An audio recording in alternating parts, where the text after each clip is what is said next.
Hello.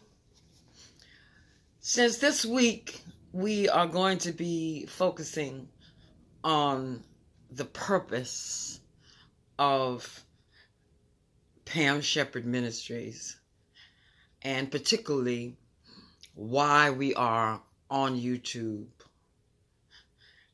I had to develop a list, a priority list. You see, we are not here. I am not here to do a warning type of ministry. Don't do this. Don't watch this. Don't go here. Don't wear this. Don't say this. No. Now, do I have some warnings? Yes, I do. But my emphasis is not to create a video for every little thing that is false or mixed or untrue in terms of a teaching, a doctrine, a practice. What I want to do is, and what I have done already with a small group of people, is build you up so that if and when, and I prefer to say when, some new falsehood is imagined or created or become a practice or a teaching, you will be able to recognize it because of some of the things you received from Pam. That's what I want to see. What I want to do is really make disciples of you by the hand of God. That God would use me to do something I never had. And that was a human being who could answer my questions, guide me along the right track, but really build up my independence. And people want to say their discernment. There is no such word in the Bible. It's discerning of spirits. But to build up your wisdom through the knowledge that I bring forth in each video, so that when something new or unknown to you is put in your face, you will be able to have at your fingertips what you need to do. Because this ministry is comprehensive. It's not just about this fact or this fact or this truth or this truth or this falsehood or this doctrine. It's about you developing the skills, the gifts, the talents that you need through transforming fact into wisdom and practical, effective communication and delivery. In other words, practicing what you preach, practicing what you know. That's what my goal is, because I am a teacher in a sense, and I do have a prophetic nature. And so what I'm saying to you is taking a group of facts and a group of truths, a group even of untruths, and dissecting them and being able to explain. See, because things are not going to come at you that are completely false. No.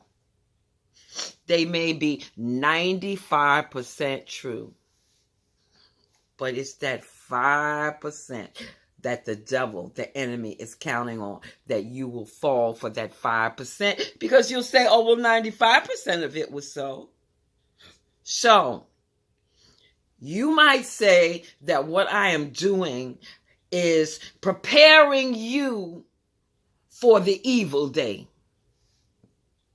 The evil day is anytime the enemy is in your face over something serious.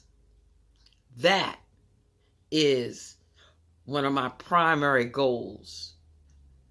So that I tend to, with the people that I have been working with online since 2012, and there have been people with me now that have been here in this ministry for 7 years and for 4 years and even some for 2 years. But there are few that have been here less than that, because I am working on perfecting. I'm doing it in a way almost exactly the way the Lord did it and didn't realize it. I'm training the disciples. I'm training disciples to go forth in whatever realm of life they're in and be that light that draws the confused, the hurting, the abused to the truth. And it is the truth that will set them free. So, number one on my list, of course, is the institutional church. But my approach toward it in these days is different from saying, watch out for this, watch out for that.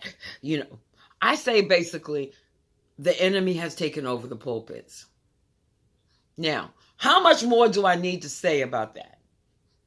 I've got books, I've got articles where research has been done, research that I did, and research that has been done by others that presents a picture of what the Bible predicted the institutional church would become, and that's the harlot. That's the mystery church as the harlot is also a part of Mystery Babylon. And that's where she is. Now, if you choose to go over there, all I say to you is, you've been warned. I know I thought it was safe to at least go over for a gospel fest. It was 10 years ago. I was celebrating my 65th birthday. It was during a special season, and there was going to be a gospel fest. And I was like, well, there's not going to be any preaching. I'll get me some tickets. Tickets were $10 each. I bought, I think, 4. And 2 days after I bought them, I got my one and only warning. And that warning was a question. The Lord gave me a 4-word question. And it was, are you Lot's wife? Okay? Simple as that. I heard, wisdom came to me. And I heard, and I'm not saying this is necessarily for you, but think about it. Would God want to protect me more than he would want to protect you?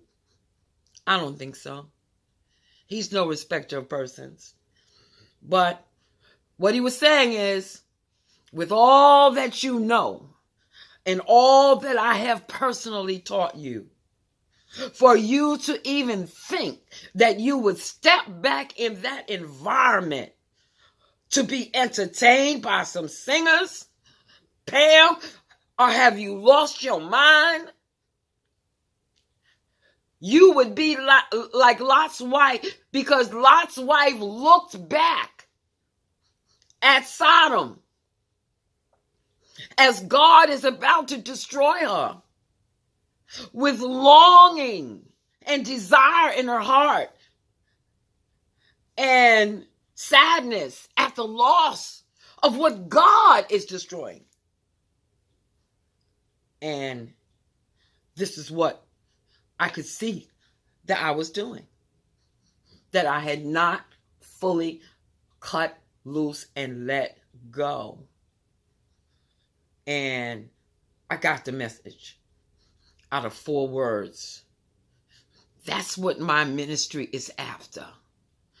That you will get the message out of 4 words, 3 words, 2 words, 1 word. And know what to do. And know what not to do. With me not having to come in and say, well, don't wear this and don't go here and don't do this. All right? You got to grow up. Growing up is being able to turn knowledge into wisdom. Truth, knowledge, and wisdom. And that's growing up in God. Knowing what to do and doing it. Knowing what not to do and not doing it. So I created a list. As far as the institutional church goes now, the question then becomes, what do we do now? If we don't assemble together, what do we do now? I have a plan. I am in the early stages of implementing that plan. And I'm not telling everybody what the plan is, because somebody will take my plan, have more money than me and more people to work with, and implement my plan wrong, their own way. But I have a plan. Anybody wants to know of the plan, just contact me and I'll tell it to you. You're saying I'm giving you my phone number and my email address because I want your money? Hey, I don't want no money that I don't work for. Okay? I personally don't need your money. Not me, not Pam. I am comfortable. I am happy with my finances and everything. I don't need your money. What I need money for is to get this message out. That's what I need it for. And also to make purchases for what is about to happen on earth, so that we who belong to the Lord will be prepared when the time comes and we cannot buy or sell. And one of the things that we need to do in the midst of me talking about this is, if you are out of the church, get your name off their rolls if you can. Okay? I know about that. Most churches don't keep their rolls up that good, except maybe the mega churches that's got, all the high-tech stuff. But you need your name and your address and any kind of contact information that they may have on you. You need that to be outdated. If you move somewhere else, don't change your address. Give me a call. 888-818-1117, or send an email to getreadyforthelord@gmail.com. I'm going to go on with this. The purpose and the plan. All right? That's it. That's what we're talking about now. The purpose and the plan.